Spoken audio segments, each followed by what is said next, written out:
আসসালামু আলাইকুম ভিউয়ার্স, প্রথমেই জানিয়ে দিব ব্রেকিং বিষয়। রীতিমতো চমকে যাবেন এবার সাবেক সেনা প্রধান। তিনি এবার জানিয়ে দিলেন 2014 সালে আওয়ামী লীগ বিএনপি জামাতের কি সমঝোতা হয়েছিল। এমন একটি লোমহর্ষক তথ্য এবার তিনি ফাঁস করলেন। কি সমঝোতা হয়েছিল?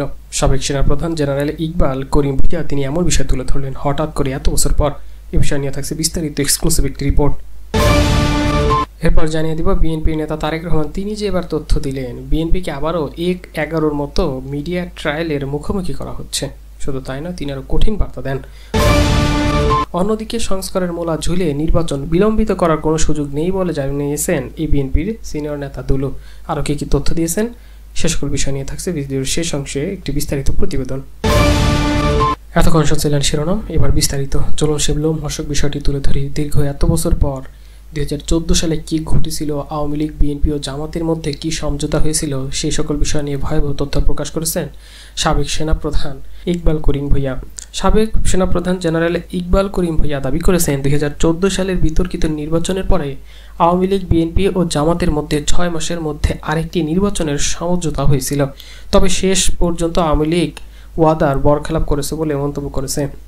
সম্প্রতি তিনি একটি স্ট্যাটাসে এমন তথ্য দিয়েছেন, 2014 সালে জাতীয় সংসদ নির্বাচনে আমার ভূমিকা নিয়ে কিছু কথা বলা প্রয়োজন, কারণ আমি তখন সেনাপ্রধান হিসেবে আমার দায়িত্বে কি হওয়া উচিত ছিল সে বিষয়ে কিছু ব্যক্তি তাদের অন্যায্য ও অসম্ভব বা অবাস্তব আকাঙ্ক্ষা থেকে প্রশ্ন তুলেছেন। রাষ্ট্র ক্ষমতা যখন বিএনপির হাতে ছিল 2001 থেকে 6 সালে, তখন প্রধান বিচারপতি অবসরের বয়স বাড়িয়ে তার নিজেদের পছন্দ ব্যক্তিকে তত্ত্বাবধায়ক সরকারের প্রধান করার ব্যবস্থা করে। 2006 সালে তাদের 5 বছর শাসনামল শেষ হলে সরকার পদত্যাগ করে। তবে নির্বাচনের প্রস্তাব বা প্রভাব বিস্তারের বিএনপির অভিলাষের অভিযোগ তুলে আওয়ামী লীগ লগি বৈঠার আন্দোলন নামে এক ভয়াবহ বিক্ষোভের সূচনা করে। ফলে একজন ন্যায়পরায়ণ বিচারক হিসেবে যিনি সুপরিচিত ছিলেন, সাবেক প্রধান বিচারপতি KM হাসানকে তত্ত্বাবধায়ক সরকারের প্রধান হিসেবে আওয়ামী লীগ মেনে নিতে অস্বীকৃতি জানায়। পরবর্তীতে দায়িত্ব গ্রহণ করেন তৎকালীন রাষ্ট্রপতি ইয়াজউদ্দিন আহমেদ, যিনি বয়োবৃদ্ধ ও শারীরিকভাবে অক্ষম ছিলেন। আওয়ামী লীগ সহ তাদের অনুসারী দলগুলো ও জাতীয় পার্টি এই নিয়োগ মেনে নিলে সুশাসন প্রতিষ্ঠায় ব্যর্থতা এবং রাজনৈতিক অস্থিরতা সামাল দিতে প্রেসিডেন্ট ইয়াজউদ্দিন সম্পূর্ণরূপে ব্যর্থ হন। তিনি তৎকালীন সেনাপ্রধান মঈনুদ্দিন আহমেদের চাপে 2007 সালের 11 জানুয়ারি জরুরি অবস্থা ঘোষণা করতে বাধ্য হন এবং 22 জানুয়ারি অনুষ্ঠিতব্য নবম জাতীয় সংসদ নির্বাচন স্থগিত করেন। এরপর 2 বছর বিলম্বিত হয়ে 2008 সালের 29 ডিসেম্বর নির্বাচন অনুষ্ঠিত হয়। সংবিধানে নির্ধারিত 3 মাসের মেয়াদ লঙ্ঘন করে সেনা সমর্থিত ইয়াজউদ্দিনের তত্ত্বাবধায়ক সরকার 2 বছর ক্ষমতা পরিচালনা শেষে 2009 সালে 10 জানুয়ারি আওয়ামী লীগের কাছে ক্ষমতা হস্তান্তর করে। সেই নির্বাচনের ফলাফলকে বিজয়ী দল সুষ্ঠু ও নিরপেক্ষ বলে বর্ণনা করলেও বিএনপি একটি কারসাজিপূর্ণ বলে প্রত্যাখ্যান করেন। দেশবাসী দেখল বিএনপি তত্ত্বাবধায়ক সরকার প্রধানের নিয়োগ প্রভাবিত করতে বিশেষ কৌশল নিয়েছিল, আর পরবর্তীতে ক্ষমতায় মসনদে বসে আওয়ামী লীগ পুরো তত্ত্বাবধায়ক সরকার ব্যবস্থাটাই বাতিল করে দেয়। সাবেক সেনাপ্রধান বলেন, এমন দুর্ভাগ্যজনক পরিস্থিতির দলেও সরকারের অধীনে 2014 সালে অনুষ্ঠিত 10ম জাতীয় সংসদ নির্বাচন বিএনপি বর্জন করে, যা আওয়ামী লীগ বিনা প্রতিদ্বন্দ্বিতায় ক্ষমতায় থাকার সুযোগ করে দেয়। ওই নির্বাচনকে কেন্দ্রে করে দুটো গুরুত্বপূর্ণ ঘটনা ঘটে। প্রথমটি প্রকাশ্য 154টি আসন আওয়ামী লীগ বিনা প্রতিদ্বন্দ্বিতা নিয়ে নেয়। দ্বিতীয়টি গোপন, সেটি হচ্ছে কিছু পশ্চিমা দূতাবাসের চাপে নির্বাচনের 6 মাসের মধ্যে একটি অবাধ, সুষ্ঠু ও নিরপেক্ষ নির্বাচনের অনুষ্ঠানের বিষয়ে আওয়ামী লীগ বিএনপি ও জামাতের মধ্যে সমঝোতা হয়। তবে ক্ষমতাসীন শেখ হাসিনার পক্ষে পরবর্তীতে এই পরিস্থিতি রক্ষা করা হয়নি। তিনি কিন্তু এমন একটি গোপন তথ্য তুলে ধরেন যেখানে 6 মাসের মধ্যে একটি অবাধ, সুষ্ঠু আরেকটি নির্বাচন হওয়ার কথা ছিল। এই বিষয়টি নিয়ে সমঝোতায় গিয়েছিল 3 দল, কিন্তু শেখ হাসিনা পরবর্তীতে এই প্রতিশ্রুতি রাখতে পারেনি। তখন 2014 সালের নির্বাচন পরিচালনা বা প্রতিরোধ সামলাতে সেনাবাহিনীকে ব্যবহার করা হয়। এরপরে সেই নির্বাচনে আওয়ামী লীগকে সহায়তা করার অভিযোগ এনে বিএনপি সেনাপ্রধানকে দায়ী করে।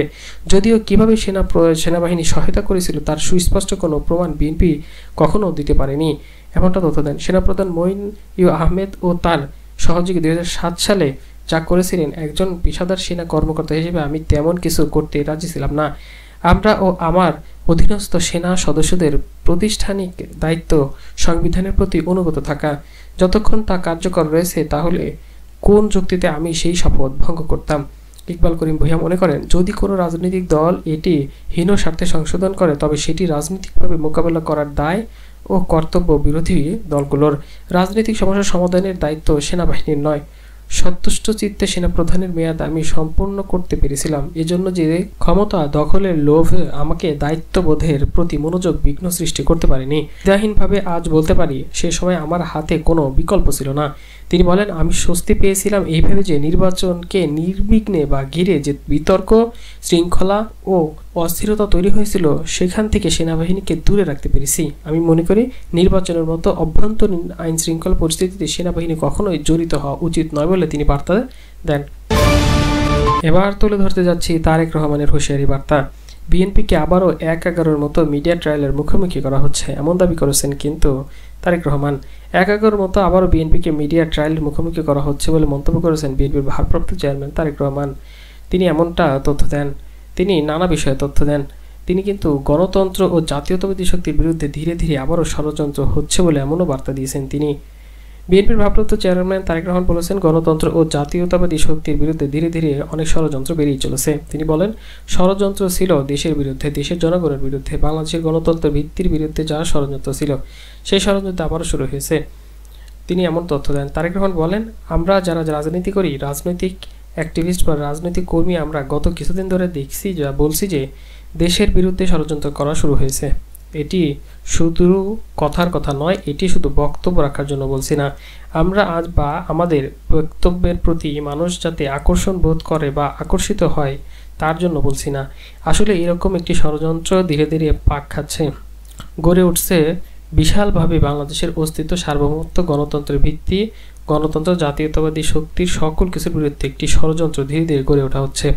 এ ব্যাপারে অ্যাক্টিভিস্টের সজাগ থাকার আহ্বান জানিয়েছেন তারেক রহমান। আপনারা যারা অ্যাক্টিভিস্ট আছেন নিশ্চয়ই আপনারা তা অনুধাবন করছেন। আমরা একান্ত আহ্বান থাকবে, অনুরোধ থাকবে, আপনাদের কাছে মত পার্থক্য থাকতে পারে, কিন্তু আপনারা যে প্রেক্ষাপটে যে পরিস্থিতি কাজ করা শুরু করেছেন, এই মুহূর্তে বিএনপি তার সকল অনলাইন অ্যাক্টিভিস্টদের সহযোগিতার যে কোনো সময়ের চাইতে এখন বেশি প্রয়োজন বলে মনে করেন তারেক রহমান। বাংলাদেশের অধিকাংশ জনগণের সমর্থনে আগামীতে যদি একটি স্বচ্ছ নির্বাচন হয় বা নিরপেক্ষ হয়, বাংলাদেশের অধিকাংশ মানুষ বিএনপিকে ভোট দেবে বলেও আশা ব্যক্ত করেছেন তিনি। অন্যদিকে এবার যে বিষয়টা উঠে আসলো, সংস্কারের মূলা ঝুলিয়ে নির্বাচনকে বিলম্বিত করার কোনো সুযোগ নেই বলে দাবি করেছেন দুলো। বিএনপি জাতীয় নির্বাহী কমিটির সদস্য সাবেক উপমন্ত্রী অ্যাডভোকেট এম রুহুল কুদ্দুস তালুকদার দুলো তিনি বলেছেন, দেশের মানুষ মুখ ফিরিয়ে নেওয়ার আগেই নির্বাচন দিন। সংস্কারের মূলা ঝুলিয়ে নির্বাচন বিলম্বিত করার কোনো স্পষ্ট বার্তা নেই বলে জানান তিনি। দেশ চরম সংকটের মধ্য দিয়ে যাচ্ছে। এইকে দুলো বলেন, দেশে আইন শাসনের ব্যবস্থাপনা হলে তাহলে স্থিতিশীলতা আসবে না। নির্বাচিত সরকার ছাড়া কোনোভাবে স্থিতিশীলতাও আসবে না। দেশের মানুষ স্বপ্ন দেখেছিল রাষ্ট্র সংস্কার হবে, সরকারি অফিস আদালতে ঘুষ দুর্নীতি কমবে, কিন্তু হয়েছে তার উল্টো। দেশে ঘুষ দুর্নীতি কমেনি, বরং বেড়েছে। দেশের আইন শৃঙ্খলার পরিস্থিতি মারাত্মক অবনতি হয়েছে। দুলো বলেন, দেশকে একটা নিয়মের মধ্যে আনতে হবে। সবার আগে দরকার জাতীয় সংসদ নির্বাচন। দেশের মানুষকে বোকা ভাবলে চলবে না। দেশের মানুষ সব বোঝে। বিএনপির ভারপ্রাপ্ত চেয়ারম্যান তারেক রহমান ঘোষিত ৩১ দফার মধ্যে রাষ্ট্রের সকল সংস্কারের কথা উল্লেখ রয়েছে। আলাদা করে কোনো সংস্কার করার প্রয়োজন নেই বলে হুঁশিয়ারি বার্তা দিয়েছেন এই দুলো।